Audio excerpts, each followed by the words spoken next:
We're back with another episode of The Stacks. I'm your host, Tracy Thomas, and today we have author and feminist Rachel Overvoll. Rachel joins us to discuss her book, Finding Feminism, which tells of her upbringing as a fundamentalist evangelical Christian, her split from the church, and her personal journey towards feminism and empowerment. Before we get to Rachel, you know I have a few things to remind you about. First off, everything we talk about on today's show can be found in the show notes. Click that link, and that will take you to all the books, movies, actors, whatever we discussed today. You can also find links to our social media accounts and more in the show notes. If you love The Stacks and you want to help support the work we do here, please consider joining us over on Patreon. Patreon is a website that allows listeners like you to help creators like me keep making content. The best part is you also earn perks like our virtual book club, voting for decisions that we make around here at The Stacks, and a lot more. So if you want to join the Stacks Pack, head over to patreon.com/The Stacks. If you haven't done so yet, please leave The Stacks a rating and a review wherever you get your podcasts. And maybe if you're feeling extra generous, tell a friend or 12 about us. By the way, if you're in the market for a book recommendation, let us help you. Email askingthestacks@gmail.com and we could give you a personalized on-air suggestion from myself and one of our guests about what you should read next. Just send us your name and what you're looking for in a book. Be sure to include a few books you've loved or hated so we can find the perfect book for you. Email us at askingthestacks@gmail.com. Okay, now it's time for you to hear my conversation with Rachel Overvoll, author of Finding Feminism. All right, y'all, we are back today with another episode of The Stacks. Our guest today is Rachel Overvoll. Rachel is an educational technology sales representative. I guess that sounds so fancy.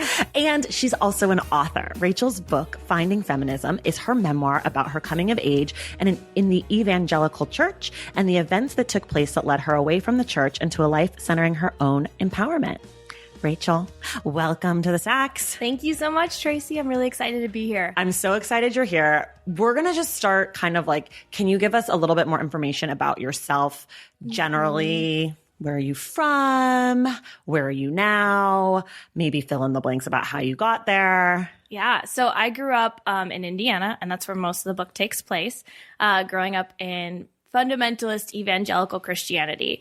And then when I was about 21, 22, I started leaving the church. And it was about 2 years, and then I finally left religion, moved to Denver, which is where I currently live.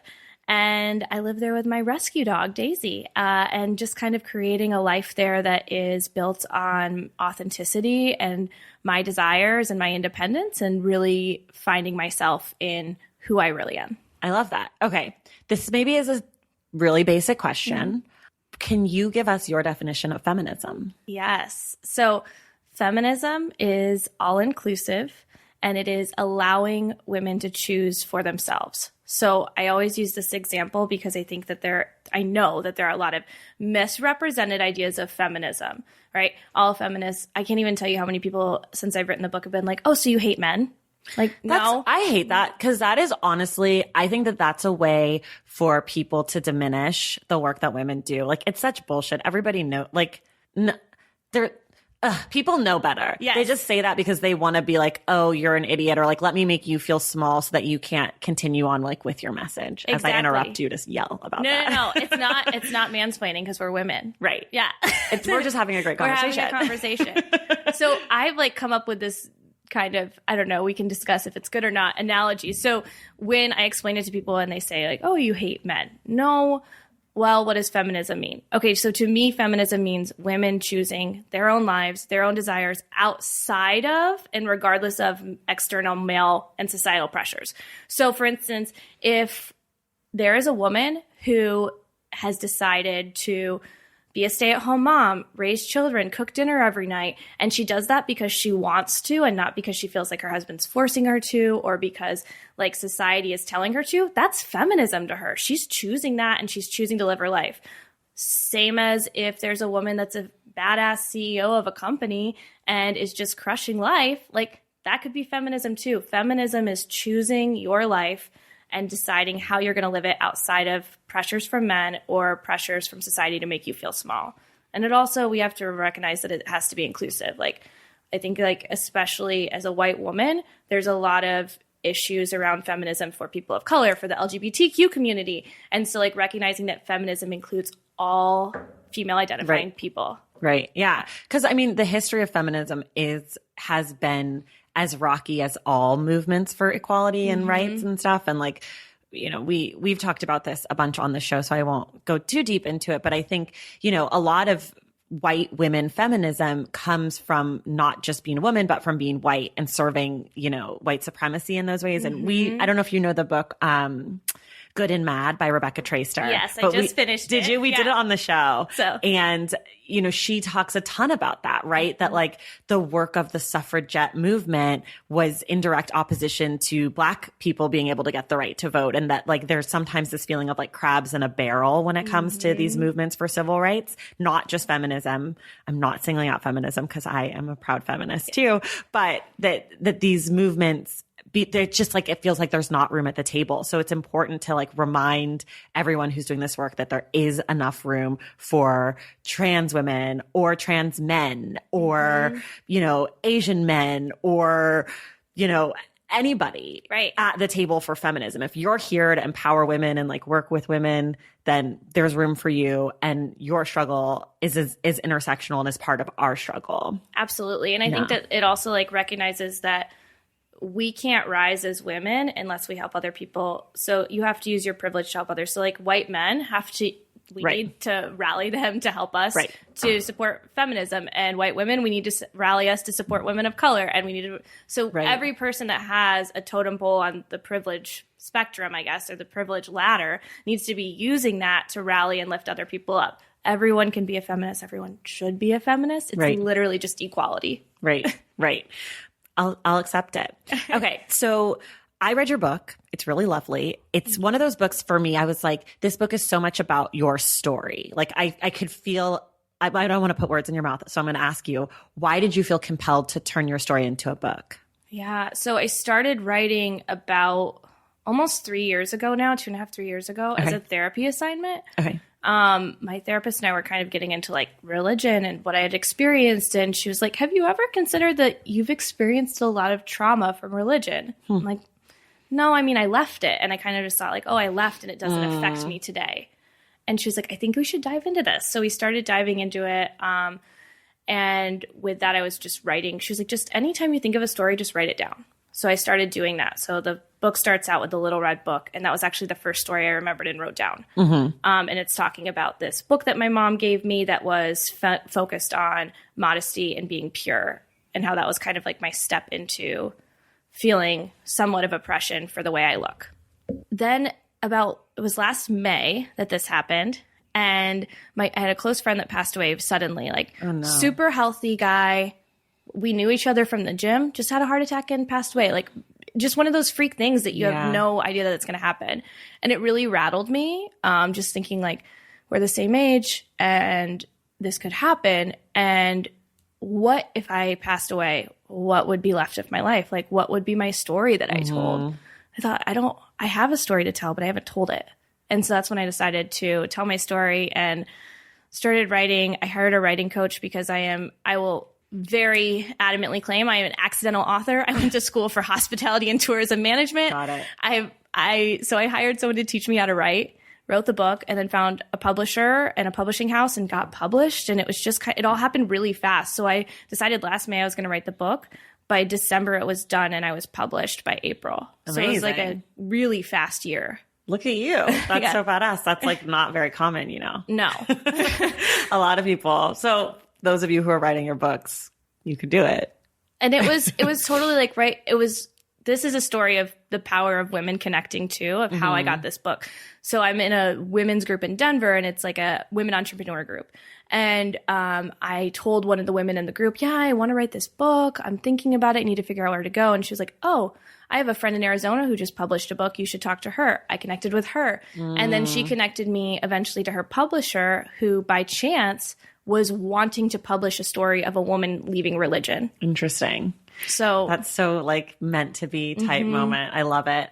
I have some, okay. So there is an author, her name is R.O. Kwan. She just wrote a book last year called The Incendiaries. And she was in I want to say she was evangelical Christian also, but I can't say for sure. But she was in like a very religious upbringing, was very religious. She left religion, and I heard her speak, and she talked about it, how it was like kind of like a breakup, that there was like this huge void in her life. And she had chosen, to leave religion. It wasn't like, it wasn't forced upon her. It was her choice that she had made as an adult. But she still talked about it like it was like this breakup, and it was really hard for her. And she kind of had to fill this void in her life. And I'm curious if any of that resonates with you. And if so, what did you use to kind of fill that space as you were breaking up with religion? 100%. Because especially I'll kind of use a blanket term here, and any fundamentalist religion, which is really what I grew up in, is it's separating you from the outside world, right? So you're only able to speak, to communicate, to work with, to surround yourself with, in my case, evangelical Christians. Everyone else is a sinner. Everyone else is someone to convert. Everyone else is someone who might cause you to sin. So really, I spent my entire life hiding from the majority of the world. Right.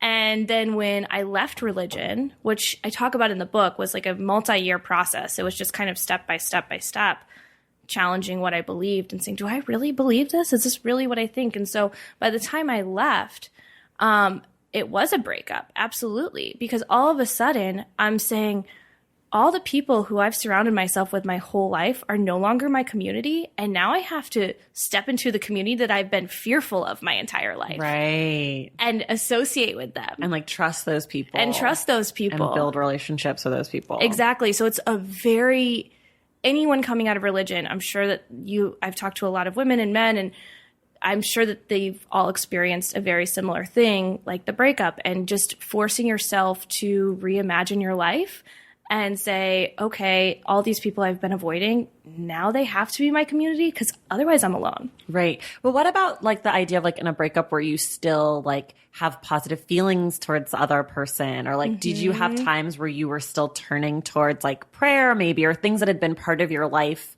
that were almost like second nature for you?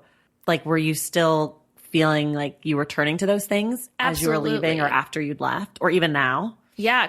Because I think that, and that's why it took so long to like really cut off. So for a while, I was in an abusive relationship with an ex-fiance, and I ended up breaking things off with him. I talk about this in the book. Yeah. So, and when that happened, the church I was involved in said, like, basically you are not welcome to be a part of the church because you're not following God's plan. He's a godly man. You're not following God's plan. And so my exit was a little bit forced upon me, not as much as choosing. So for a while, I still went to the church, but I didn't go to the Bible study where they had told me, like, no, you can't come, basically. And so then, which just seems like so unchristian to me, right? Like, really, you're going to tell people they can't go like study the Word of God or whatever the Bible. I'm not religious, so you have to bear with me, but no, it's like very it's against what the Bible says. Right. Absolutely. Like if you study the Bible, and now I'm at a point in my life where I wouldn't say I'm religious. I would say I'm an annoying millennial that's spiritual. Got it. Quote unquote. Okay. But yeah, so it's, so I like started leaving the church, and as I left, it was step by step. So I stopped going to church every Sunday, and I would go like maybe once a month when I felt like I needed something. Right. And then I kind of like over a year stopped going altogether, but I would still pray. I would still read my Bible.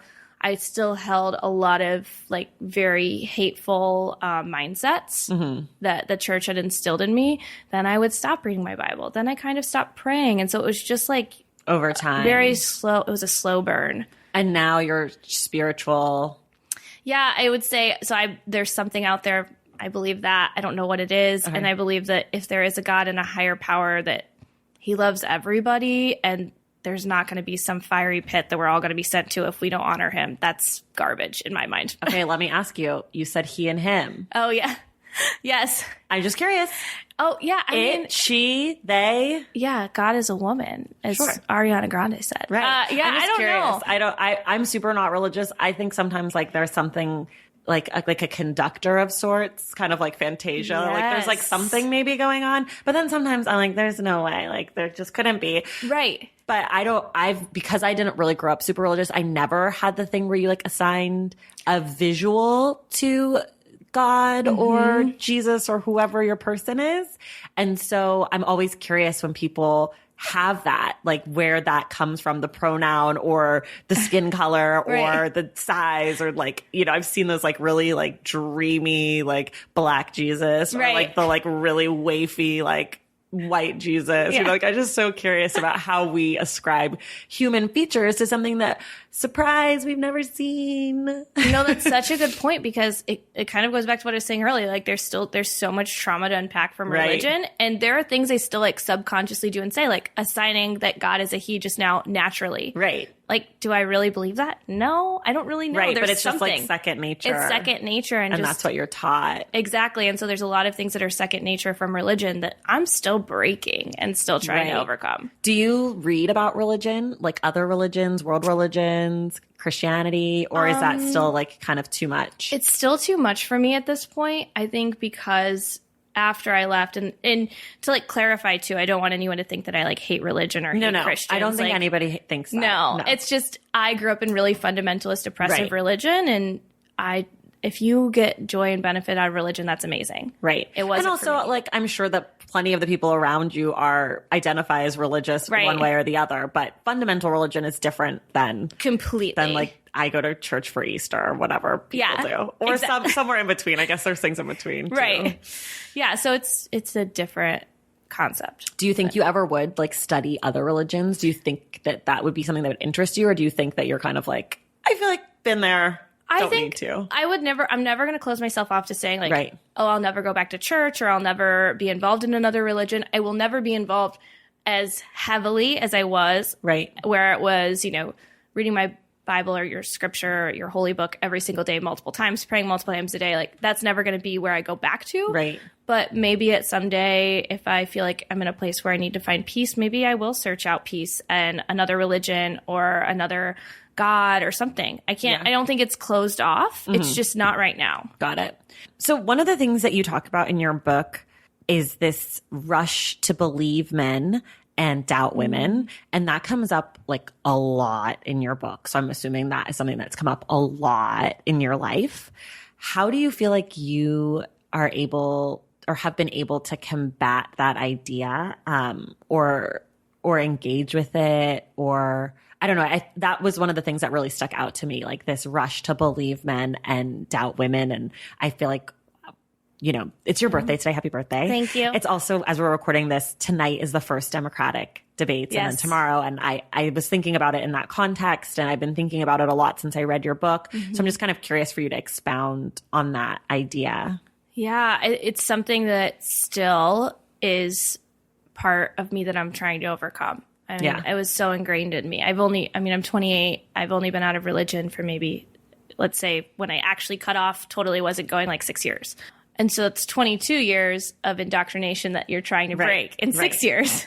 And there is, so I talk about, and I specifically talk about the moment where I knew that I would never be believed as a woman, when I was at Cotillion and a boy like grabbed my butt during dancing. And I told my parents, and then they told, the story is much better in the book, so you have to read the book. But Reader's Digest version, told my parents, and then they called the Cotillion leaders and were like, we have to have a meeting. We went, and no one believed me. Right. And I remember sitting there and thinking, like, why would I ever do this again? This is mortifying. Right. And like, why would I come forward? Why would I come forward? Even doubting myself and being like, wait, did this really happen? Am I crazy? Am I making this up? And that was the first time, but that wasn't the first time I was assaulted.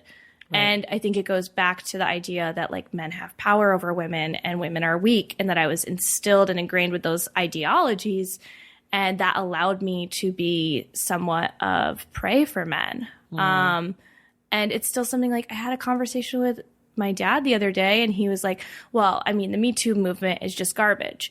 All these women are just lying about men to get them in trouble. None of these women are telling truth. And like that, but to like explain, that's the mentality that I grew up in. Right. But in the story in your book, your family seemed to be on your side. Well, that's the funny thing. So like my dad was saying this, and they are on my side. Right. And so I told them about my sexual assault before the book came out, and we never had a conversation about it before I told them about it. And my dad was like, well, I believe you, but I don't believe any other women. And it's just kind of this mentality that I don't know that I'll ever understand, especially since I've experienced it. I believe every woman. I'm like, right. Everyone is like, there's too many cases of sexual assault and sexual violence against women for it not to be true. So that was a roundabout way to answer the question. And I do have one more question about your parents, and then we'll talk more about books. So in your book, your parents are obviously like fully indoctrinated in the religion. They're all in, like, that's their life. That was your life. Like, they're still doing the fundamental evangelical Christian thing. And your sister is a Christian still, but she's like she's not fully all in, but she's not fully all out either. And I'm just kind of curious how you have relationships with them as, like, obviously your family. And it seems that you love them and you care about them and that they love and care about you. And like, how do you reconcile that? It must be really challenging. It's incredibly complicated, and I've kind of got to a point where I'm just like, I have chosen family that I know love and supports me, and my parents love and support me in the way that they know how. But if you think about it from this perspective, in their mind, because I'm not a Christian and because I've written this book, which they're not happy about, I'm sure. That says, like, I don't believe in God, basically. Right. And I'm denouncing their religion. That means to them that I'm going to hell, which, of course, no parent wants to think that their child's going to hell. Right. And so it's a really complicated relationship where I know that they love me and I love them, and they did what they thought was best. You know, I had food on the table. I was never like abused. They sent me to college. They made sure I had clothes and cars, and like, they took care of me. But at the same time, there was a lot of trauma involved in the religion they involved me in. So it's a complicated, I call it a fractured relationship in the book, and I think that's the best way to describe it. They're actually moving to Colorado in 2 weeks. Oh, wow. They're moving to Colorado Springs, which is the very Christian I know part. where that is. Yeah. My sister and I, though, we're best friends. I love my sister more than anything in the world. She has a closer relationship with my parents because she did kind of what they wanted to do, her to do, or us to do. She got married when she was 21 to a good Christian guy. Got it. You know, and they look at me and they're like, what's wrong with you? You're single and you don't have children. Like, it's okay. It's fine. So let me ask you this. For people who are maybe where you were at 19 or 20 or 21 or 22 or 23, you know, a few years ago, kind of in the beginning of your process of leaving the church and discovering your feminism and you're empowering yourself and realizing that, like, you are to be believed and trusted and you should be able to follow all your own choices and things like that. And maybe people who have that pressure coming from religion, or maybe not, maybe they just are raised in families that are very, you know, conservative and follow heteronormative roles or whatever it is. What kind of stuff would you say to them, like, to hold on to or to reach out for, kind of to help them along in their journey? The first thing I would say is 150% therapy. Okay. I tell everyone, find a good therapist, go to therapy. The second thing I would say is, like, start thinking about things that don't serve you in your life. Are you doing things out of obligation for religion or for family or for relationships? Or yeah, exactly. Are you doing things for other people, or are you doing things that serve you and make you happy? Because the only way to, like, truly live a happy life is to be authentically yourself and choose for yourself. So I would say, and also, like, know that it's a long process and a long journey. You're not going to wake up one day and be like, now I'm authentically myself and I chose everything that's great and I'm just creating. And I'm a feminist and I'm perfect. Exactly. And now everything's awesome. Like, it takes a really long time. So don't get overwhelmed with the process. Start choosing, like, I chose small things at first. Like, okay, I'm going to, like, I worked on leaving religion and kind of changing a lot of those, I would say, like, patriarchal mindsets for a while. And then the last 3 years, I've really been working on, like, body positivity and self-love and self-worth work. And so know that it takes a long time to overcome indoctrination of any type and negative mentalities. So be patient and find people that can be on your team. Like, cultivate a team and say, like, hey, this is what I'm working towards, and ask people to help you. Right. So good. Yeah. And you can do it. Yes. Valentine's Day is upon us, and I've got love on the brain. Love for books. Duh, of course. Hello. Did you forget what podcast you're listening to? I love bringing you all great reads, exclusive author interviews, and behind the scenes book gossip. But I can only do that with your support over on Patreon and Substack. Our Stacks Patreon community, also known as the Stacks Pack, is where you can go for book club meetups, a private, very active Discord, and a year-long mega reading challenge to help you achieve all your reading goals. Plus, you also get that monthly bonus episode. Now, over on the Substack, you can subscribe to my newsletter, Unstacked, where I keep the book conversations going. I also give you a healthy dose of sports and pop culture, definitely some hot takes happening over there. And again, that bonus episode. If you don't have a few dollars to spare, don't worry. There are free options on the Substack and the Patreon to get you a little extra Stacks magic. Making this podcast is a total team effort, and by supporting my Patreon and my Substack, you allow me to support my amazing team that makes the show possible every single week. So if you or your friends are looking to meet other book lovers and support this indie podcast, come hang out with me on Patreon, Substack, or both. I would love to have you. And since we're talking about love, you can gift subscriptions to the Patreon and the Substack for that special reader in your life. For the Stacks Pack, head to patreon.com/thestacks. And for the newsletter, head to tracythomas.substack.com. And also, there are links to both in the show notes. Okay, see you in the Stacks. Okay, we're going to transition slightly to books. So one of my favorite segments, we started doing it a little bit ago and I just love it. It's called Ask the Stacks. And basically people email askingthestacks@gmail.com. That was askingthestacks@gmail.com. And they ask us for a book recommendation. So today our recommendee is Ana Salgado. And she says, I am looking for character-driven novels that have a great ending. What I mean by that is I don't want to go through a journey and end with, that was it. I don't appreciate anticlimactic endings. She loved A Little Life, Homegoing, and Bad Blood. And she completely disliked Clockmaker's Daughter and The Hating Game. Mm-hmm. And then she says, I hope that helped. I'll start since I've kind of had a second with the question and you're just getting it right now. But what I'm going to say to you first, Anna, is that I know you know me, and you know novels aren't really my thing. So I really stretched myself here. I'm trying very hard with these recommendations. So my first one is one we did on the show in January, which is Home Fire by Camila Shamsi. And it's a retelling of Antigone, and the ending is unreal. And if you haven't read it yet, you should, and then go listen to the episode. And if you have read it, I'm sorry for recommending something that you've already read, but everybody else, you should read it. It's so good. Then the other two are a little bit more backlist. One is Never Let Me Go by Kazu Ishiguro, which is one of my favorite books. It's one of the first novels I read as an adult where I was like, I might like a fiction book. But it's really good. It's kind of like sci-fi-y, but literary. And then the other one is, I picked The Kite Runner by Khalid Hosseini, but you really could do A Thousand Splendid Suns. You could really do any of his books. Are really good. The characters are amazing. There's plot, and then there's always ending and excitement and just like, so good.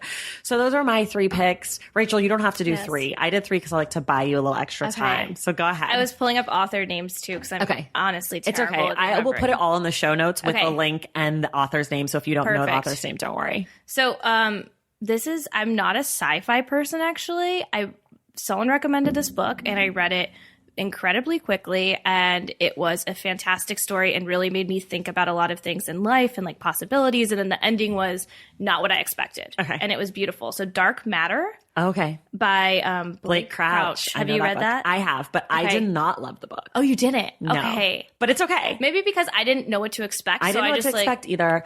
Okay. But most people love the book. I think I'm like the one person who was like, that's okay. But the ending is not what you're expecting. It's not. And there's a good payoff at the end for sure. Okay. And then I also I just shat on your book. I'm so sorry. No, it's fine. No, I mean, I might not like books that you like later. We're going to find out. We're going to get to know each other. Yeah. I can't wait. And then this is it's kind of like trigger warning, like some violence and stuff, but Pretty Girls by Karen Slaughter. I loved that book. I don't know that. It is... It's hard to tell about it without giving anything away. We won't give it away. But Pretty Girls by Karen Slaughter. Actually, if anyone does audiobooks, the audiobook for this is really good. The narrator is great. Amazing. So I listened to it on audiobook and I loved it. Okay.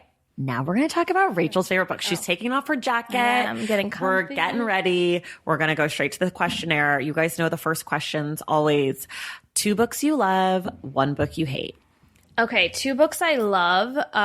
This one of them is pretty basic, and you can judge me for this, It's okay. but it was the first book that ever got me actually interested and excited about reading a character development. I can't wait. The Great Gatsby. Okay. It's my favorite just because I remember reading it, and like I was never really a reader until senior year of high school. Okay. And I had an amazing teacher, and I read this book, and we just dove into the characters and the plot and like all of the facets of it. And I remember reading this book and just feeling like, oh, reading makes sense now, and I love literature, and I couldn't get enough. Did you ever go back and reread it? I did recently last summer, and I was like, this book is incredibly problematic. So that would be one of my favorite ones. And then also I talk about this book in my book, but it was life-changing for me. And it's The Purity Myth by Jessica Valenti. And honestly, any of her books are phenomenal. Read them all, or her articles. I have the biggest girl crush on her. Have you ever reached out to her? Yeah, I sent her a copy of my book. Oh, how nice. I love that. That's so good. So, okay, what about a book you hate? Okay, so this is where you might disagree. Have you read The Power? No. I just tried to read it. I tried to read it for a year. Is that the book that was like a movie? No, it hasn't come out as a movie yet, but Margaret Atwood endorsed it. So basically she was like, this is the Handmaid's Tale. Yes, the red Yes. cover. Okay.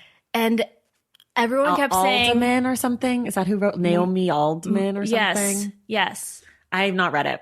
You're right. I think that's who it is. And I just kept trying to get into it. And finally I was like, I'm not going to waste my time anymore. I can't get into this book. I read half of it. I don't like it. I think it was also a little challenging because she's British. And so like a lot of the words were a little bit different. And just like being like, wait, what does that mean? Just like kind of slang and stuff. So it like brings you out of the story. Yeah. And it's a feminist book, but I just couldn't get into it. That's okay. So that was one. That's okay. What about the last like great book you read? The last great book that I read was probably The Mastery of Love. Oh, that book is phenomenal. It's by a Buddhist monk. Okay. Miguel. I'm totally blanking. That's fine. on his name. We'll show notes. We'll find it. Yeah. And it's pretty short. He has a couple other books, and it's basically about how in your life, there's no way to love anyone else until you love yourself. And it details like through beautiful imagery and stories of like, how do you love yourself? What does it mean when you love yourself? If you're not loving yourself in this way, how can you love your family or love a partner? And it changed my life. It's amazing. It's one of those books where you can read like a chapter and you have to sit down and just kind of sit in it. You cannot speed read this. It's like, I'm going to read a chapter and sit in this and journal and then come back to it. Okay. Got it. I love that. What are you reading right now? I'm reading When Things Fall Apart. Okay. And it's phenomenal. So a few weeks before my book came out, I went through a bad breakup. Oh. Yes. How fun. So super fun. Like, oh, I don't love you anymore and you have to find a new apartment tomorrow. Oh. Yeah. That was charming, especially when like, oh, my book's coming out in 3 weeks. So my friend Claire recommended this book, When Things Fall Apart by Pema Chodron. She's also a Buddhist monk. This book is phenomenal. It's basically about how do you deal with life when things don't go your way? And it's not just like breakups. It could be anything. Like it is so, and one of the things I'm really learning about it is that everything in life is impermeable. So how are we going to deal with it? Like nothing lasts forever. So how do you sit in it? And another thing that she really talks about is sitting in your emotions and not ignoring them. So when you're feeling sad, sit in your sadness, experience it. Don't push it away. When you're feeling lonely, like sit in it. That's so good. So I love that. Beautiful. I love that. I need that right now. Yes, I highly recommend it. Okay. Another one where it's a slow burn. You read like one chapter and you're like, okay, now I need to reevaluate life, and then I'll come back. Okay, that's good. Do you ever read multiple books at a time? So I do normally. So like I was reading Miracle Creek for this. Which we're going to talk about next week. Yes. And just so you know, right now while you're listening to this, we're going to spoil the shit out of that book. So if you haven't read it yet, you have a week to read it because we're going to go all in. I'm going to talk about every little detail. So read it. And it's a quick read, so you can And read it's it in a good. week. It's good. It's fiction that I like. So that's like a stamp of, that's like the Stacks stamp of approval. Anyway, so you're reading Miracle Creek along with. So normally what I'll do is I'll read like a fiction at night to fall asleep. That helps me fall asleep. And I have like super bad anxiety, so it kind of just helps calm me down. Yeah. Or I'll listen to an Audible book and put on a timer. And I'm not getting paid by Audible. I'll listen to Audible book and put on like a 15-minute timer at night. So normally novel at night. And then in the morning, I'll read like I don't like the word self-help book, but something like The Mastery of Love or, you know, When Things Fall Apart. Or I'm reading another one by Maxie McCoy right now called You're Not Lost. Okay. And so I'll read that in the morning to start my day. So that's kind of been my routine. As of like kind of, you know, after you go through a breakup, you have to reset your life and you're figuring it out. So this has been a new routine I've set since getting into my new apartment. It's been every morning I wake up, I don't look at my phone, I don't check my email. Good girl. I go to my couch, make a cup of coffee, lay with my dog, and read for 30 minutes and read some type of nonfiction. Got it. That's so good. That's my hardest thing is not looking at my phone. It's so hard. It's so hard. I cannot do it. But I have started actually, and since I have such a hard time doing it, I've started going to my phone and like reading these like morning affirmations on my phone. So like I'm on my phone, but I'm more intentional with what I'm doing. Like it's the first thing I do. So I don't go to Instagram. I like go and read about like my brain developing or whatever. I don't know. I love it. No, it's so helpful. I should just go straight to my book. I don't know. And I will preface, like I work from home. I have emails when you work from home. It's just in your face all the time. Yeah. So that was a big reason why I was like, I can't get on my phone because I start looking at emails and I start thinking about all the things I have to get done today or all the meetings I have. And then I don't ever carve out time to take care of myself. Right. So I've made it a big priority. Okay, I'm spending 30 minutes in the morning taking care of myself, drinking a cup of coffee. Do you set a timer? No, I normally set like a page limit. Okay. So that'll be what I'll do. Like, I'm going to read this chapter and that chapter. I'm going to read. Okay. Yeah. Got it. That's good. That's so good. That's kind of like, I was going to ask you what your like ideal reading setup, but that's probably that. Well, also a beach. A beach. Okay. I am a beach bitch. Okay. Like I love going to the beach and I live in Colorado, I know. So, but whenever I have the opportunity to go to the beach and just, I would love to do nothing more than to lay all day long on the beach, drink margaritas and read books and not talk to a single soul. Will you, if you're on the beach, will you change your reading? Like, will you do like a quote unquote beach read, or are you on team anything you read at the beach is a beach read? Anything I read at the beach is a beach read. Okay. So like, for instance, last time I went on a big beach trip, I went to Belize. Okay. And I read Sex Object by Jessica Valenti. Okay. Not a beach read. Got it. And then also, gosh, I'm totally blanking on the name and I really loved it. It was just made into a movie. And it's similar to Educated and The Great Alone. Oh no, the other one. Her parents. The Glass Castle. Yes, the Glass Castle. Yeah. Yeah. So that was like, and this was my last beach trip was like 2 years ago. So that's why this is a dated list.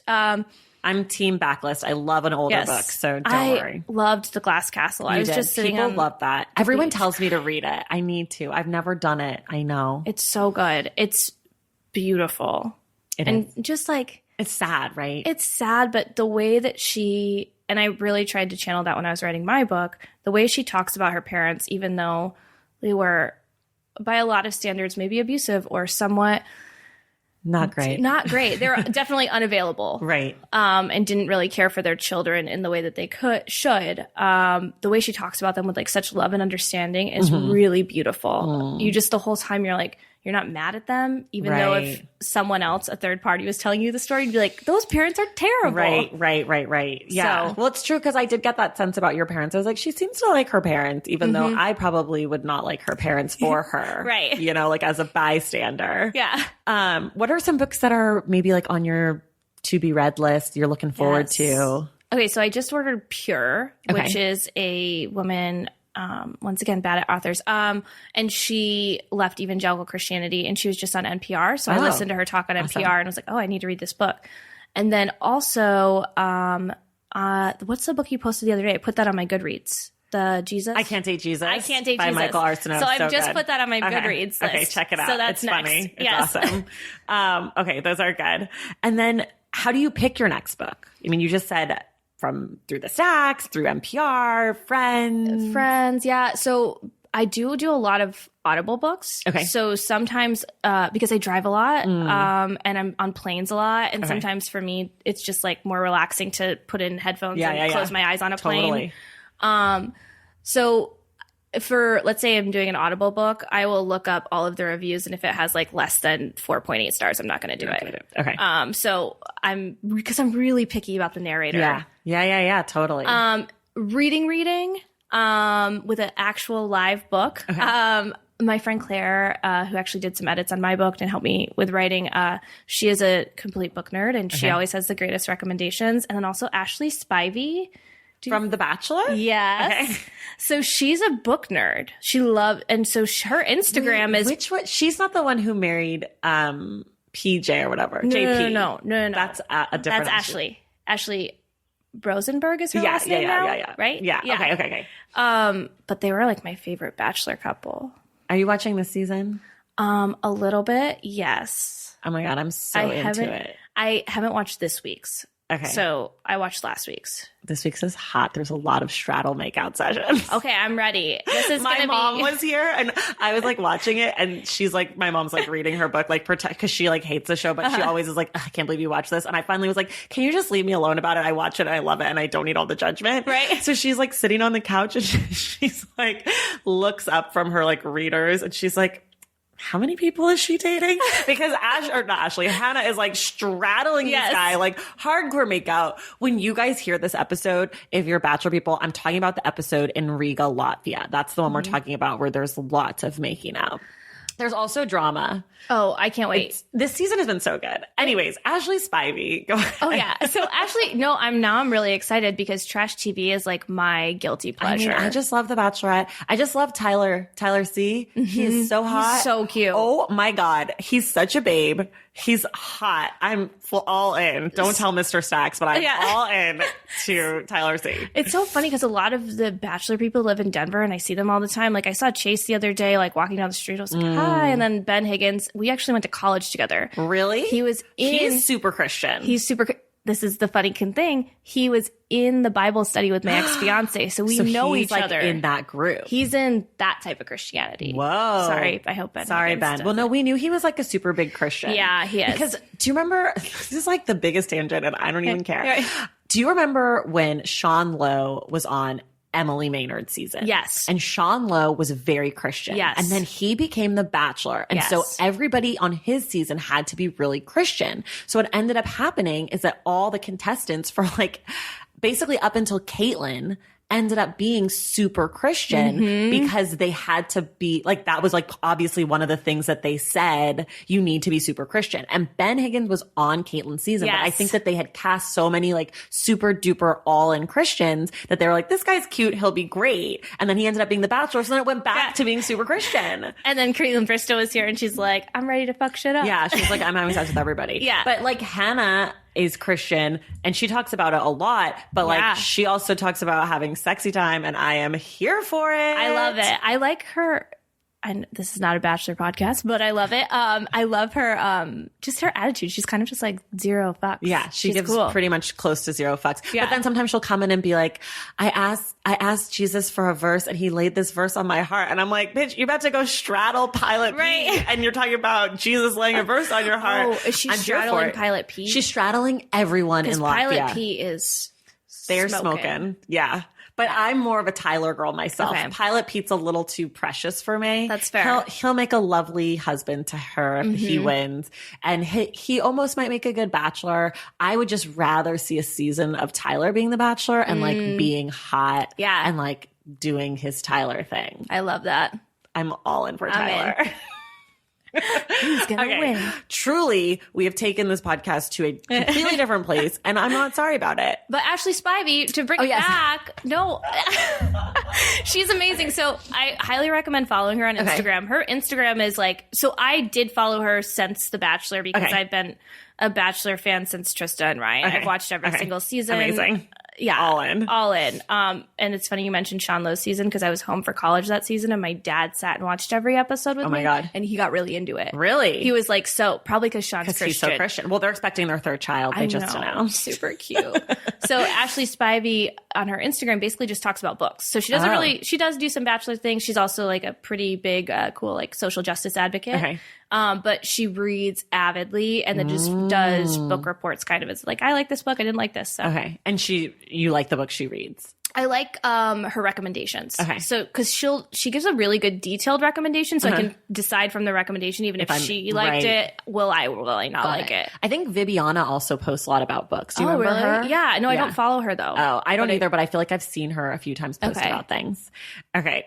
Truly gone far, far away. Okay. Speaking of recommendations, what's a book that you like to recommend to people? So I'm going to go back to The Mastery of Love because I do think everyone should read that. Okay. And the Bible. Okay. No, I'm just kidding. Hard pass for me. Yeah, no, just kidding on that one. The Mastery of Love is phenomenal. And then anyone that's like trying to get into feminism or interested in reading more about feminism, I'm like, anything Jessica Valenti writes, read it. Any of her articles, any of her books, The Purity Myth, Sex Object. She's a phenomenal writer and just a brilliant feminist. Okay. I've never read her, so I'm going to have to do that. Yes. Do you set reading goals for yourself? So I normally do. Last year I didn't because I was working full time and writing the book. And so it was kind of just like, I didn't read anything last year. I was a terrible reader. It's okay. But this year I've set quite a few goals, but it's not necessarily like number of books. Okay. I make a list on Goodreads of what I want to read and then I do that. So you'll like set like a huge TBR for yourself for the year. Exactly. And try to go through. Exactly. Got it. I don't like putting pressure on myself because I'm super type A. And so if I do, it makes reading not enjoyable. Yes. And I'm just like, I have to read 50 books this year. Da-da-da-da-da. Yeah. Instead of just sitting and being like, I'm really enjoying this book, or I'm going to take my time, especially if I'm reading any type of like personal development book where it might take a lot longer to get through. Right. I'm going through that right now. I set a really insane reading goal for myself this year. And now I'm halfway there and I'm like, I have to finish, but I just want to be done with it. Yeah. And I can't wait next year to be like, I'm going to read 3 books next year. Yes. You can't do that. You know, I'm going to finish this year because I'm ahead of schedule. So I'm like, I'm going to do it. But How many books? 100. That's amazing. Yeah. It's good. I mean, I'm going to do it. But I feel like I'm not reading in the way that I want to be reading because I'm like sometimes picking books that I know are a little bit smaller or I'm picking books that I know are going to be easier to read. I don't know. It's my own. I'm too type A for this shit. I should have known better. Yeah. But anyway. Yes. No, it's so true. If you're type A and you set a goal, it's really hard to enjoy it. Right. And like I'm reading things that I really like, but I'm also not reading things that I haven't read as much stuff that I love this year. And that makes me sad. But I'm reading good stuff and I'm reading more diversely, not by author, but by like genre and like style, like because I really like nonfiction and I've been trying to read more fiction. Though yes. It feels silly. Are there things you wish were different about your reading life? I wish I carved out more time to read. It's been, just like writing the book, I got off on a really just kind of a year of a bad schedule and didn't really read that much. And so now I'm trying to kickstart it. Like I think last year I might have read 4 books, like not very many. So this year I've read 12 so far. I'm pretty proud of that. That's good. And then I would love to finish the year at like 40. That would be really good. Because I have quite a few. I have like 4 that I'm in the middle of. Yeah. So, well, that's the other thing. Like if you read, I only read pretty much 1 book at a time, but if you read a lot at a time, you feel really behind. And then at the end of the month, it's like, boom, I read 10 books. But like at the beginning of the month, you're like, I haven't read anything. Well, then I never know what to count because I count Audible books sometimes and sometimes I don't. Like how many physical books have I read? 12. How many books have I listened to total? I've listened to like and read 35. You should definitely count Audible books. Okay. Those count. I know people say that it doesn't count. But it does count. Because like what if you were like visually impaired or something? You're saying those people aren't reading because they're listening? Like that's some ableist bullshit. So exactly. Count your books. Okay. If you're consuming the book, you're consuming the book. I read somewhere and I can't remember where, so I can't cite it, but I read somewhere that people miss as much reading a book on average in general. And general. They miss as much reading a physical book or an ebook as they do listening to a book. Because I've heard a lot of people be like, oh, well, I missed that when they listen. But the same kind of like amount of reading retention is the same whether you're listening or reading with your eyes. And it's just a way for me to keep reading without like when I'm driving and when I'm on planes. You definitely should count those books. Okay. Don't let people make you feel bad about your reading. Well, I'm counting those. Count those books, girl. Let's see. What's the last book that made you laugh? Shrill. I listened to it on Audible. Have you read I have or it. listened? I have not read or listened yet. Highly recommend it to everyone. You're like the ninth person on this show to bring it up. Lindsay It's West. like Lindy. Yes. And she is hilarious. Also, she will have you. I was in my car listening to it a lot, and I was like, "Yes, girl, yes!" I'm like snapping my fingers to things she said. I'm dying laughing. Also, like cried a few times because there's some hard truths there. But it's for everybody to read. Okay, it's so good. What about the last book that made you cry? Not Shrill. Well, Miracle Creek, because I finished it last night and I was crying. Can't wait. Don't. What was the last book that made you angry? Anonymous Girl. Have you? That. Okay. It is. I had a recommendation to listen to it on Audible, and it's about this woman in New York who starts a really complicated, fucked up relationship with a therapist. Okay. And the whole time you're like, what are you doing? Stop. Oh my God. Stop. That one. And then also Tell Me Lies. I don't know that either. So that's also about she's like in her 20s in an abusive relationship with this guy, and she keeps going back, and it's like, stop doing it. Okay. So those two, I just like, I found myself, I enjoyed the books. They're both really good, but the whole time I was so mad at the main character, just like, why are you making these stupid decisions? Okay. Yeah. What about, do you have a favorite bookstore? Yeah. So in Denver, the Tattered Cover. The Tattered Cover. I feel like I've heard of that. It's really beautiful. There's the big ones downtown, and it's just like this gorgeous old store. And then this is basic, but Powell's in. Of course. Yeah. Love Powell's. I was there 2 years ago for a marathon. And I think I spent like 5 hours after the marathon in Powell's, and my ex at the time was like, can we leave yet? And I was like, no. No, I just ran a marathon. Leave me alone. Right. I haven't gone up to the old books yet. The classic Are you a books. music runner or are you a book runner? I do podcasts. Okay. Podcasts when you run. Run. Okay. But it has to be a podcast that's like pretty upbeat. Got it. And then I did run, surprisingly, the only book I ever run to is Educated. I ran to that. You were like, I need to run away from this terrible, these terrible people. Yes. That's so funny. What about, I know you mentioned Jessica Valenti. Do you have any other favorite feminist, air quote, books? Well, I think we could say Lindy West. Yeah. And then also Roxane Gay. So like everything she does. I heard her speak in Denver a year or two ago. She was doing Press for Hunger.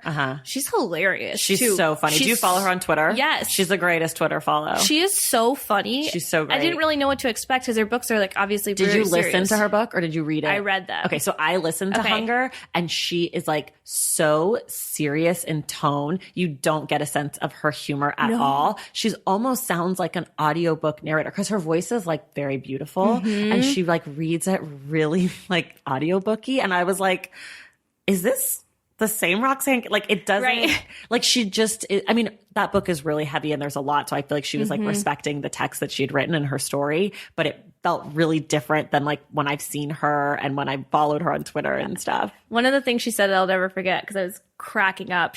Someone asked her like, so do you, because she grew up somewhat religious too. Sorry. And when someone did a Q&A and they were like, do you believe in God? And this was right when Beyonce just had twins, and she goes, yes, I believe in God. And she just gave birth to 2 beautiful twins. And I was like, yes, Beyonce is God. That's right. Okay. I love those. Those are great feminist book author suggestions. Are there any books that you feel embarrassed about having read? Yeah. All of the Twilight books. Also all of the 50 Shades of Grey books. That's always my answer. 50 Shades. Like it's so embarrassing, but I remember I was like really into them. I was so into them. And now I look back, I'm like, this is incredibly problematic. This is abusive. Sure. This is not okay. I try not to look back at books because I feel like, I don't know. I mean, like, I shouldn't say that because I do look back and I will talk shit about a book. But like if I read a book in the moment that it was written and it doesn't ruin my life, I try not to go back and unpack it.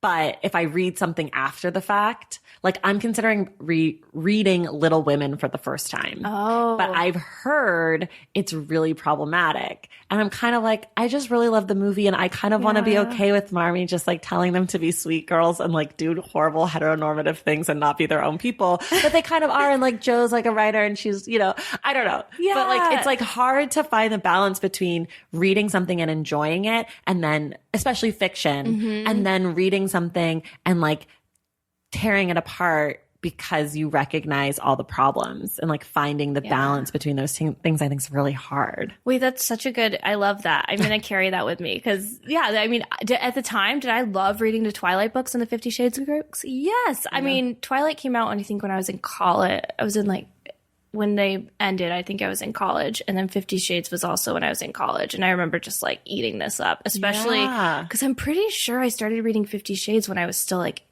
in the church, if I remember this correctly. How naughty of you. I know, and I remember being like, what is this? This is amazing. Sinful, delicious. Yes. Do you have any favorite books that were assigned in school besides Great Gatsby? Yes. So that same teacher, he was a huge Kurt Vonnegut fan. Okay. And so after Great Gatsby, we read like 4 other Kurt Vonnegut books. And I, like him and the way that we studied the books, those were... I mean, yeah, I can't remember all. I think all the Cat's Cradle, the Cat's Cradle, and then the Slaughterhouse Five, and 2 other ones that I can't remember. Anyways. They were really, it was just kind of like, once again, opened my eyes to like literature and literary references and how much you can, I guess, really how much you can unpack in a book and how much can be stored secretly within a book that you can bring to life. Right. So that was... I like that. What would you assign in school? I would assign The Hate You Give. I think everyone needs to read that book. Interesting. That's not one of my favorites. Okay. I like it. I appreciate the book. I don't love YA. And I think like for me as a woman of color, a Black woman, I think that the book is like, and it's written by a Black woman. So I'm not shitting on Angie Thomas because I think the book is a huge service. But like for me, I was kind of like, this really simplifies it. And so I didn't love it, but I also read it as an adult woman without children. So like I wasn't thinking of it through the lens of YA. Do you know what I mean? So like I recognize that my reading of it came from not the place. I'm not the target audience by any means. But so I didn't love it. I liked it. I read it in 2 days. It goes by so quick. It does. And I think that for a lot of people, there's a lot to get out of it. But for me, I was kind of like, I should have just read a book about, you know, mass incarceration and just like gone on with my day. Well, I love that you said it was super simple because I think that's why I, as a white woman, I was like, this is, I mean, obviously I know these things are existing, right? Police brutality and injustices based on skin color is incredibly prominent, unfortunately, in our country and around the world. But I read it and I was like, this is like a really approachable book for people who don't understand that. Yeah, that's what I think. Totally. That's kind of how I thought it. And actually, like I gave it to my parents and they read it. And they liked it?